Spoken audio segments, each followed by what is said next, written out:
Welcome back to day 33 of trying to find my next job in tech. Let's make some data.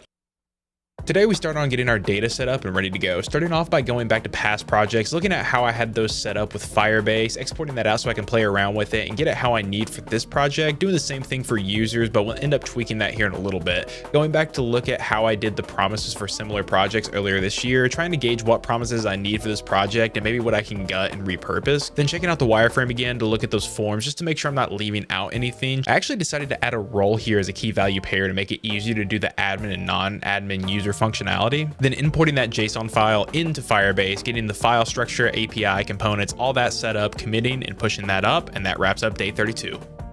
All right, and that wraps up day 33. You know, it's really weird going from C# and SQL, having an actual backend in a database, and then going back to something like Firebase. You kind of forget all the little tweaks and all the weird little like niche things you have to do when you don't actually have a full-on backend, and it's taken me a second to get used to it. But overall, I'm really happy with the progress I've made today. Getting your data set and right the first time, if at all possible, I think is a huge win, because then you don't have to go back afterwards or when you're already halfway through the project because you forgot to add one new value or something like that. So it might not seem like a big thing, or it might seem like I took a lot of time to do something so simple and easy, but really I try to put as much thought process as I can into it, and I'm checking every little thing because I really don't want to have to go back just to add something new later. It's not the end of the world if I have to, and it's not completely impossible, but it's just, it makes my life a little bit easier when I'm actually in the project. But with all that being said, that wraps up this video. Tomorrow we'll be live on LinkedIn, probably doing some of the promises that I need for this project. So if you're interested in that, come stop by. I'll be live for about an hour at 5 p.m. Eastern Standard Time. I'd love to have you. Come chat, come help me code, come make me nervous because I hate coding in front of other people. Or if you have no idea how promises work in React and you want to learn something, stop by. Maybe you can learn something new. But with all that being said, thank you guys for watching. I'll see you in the next one.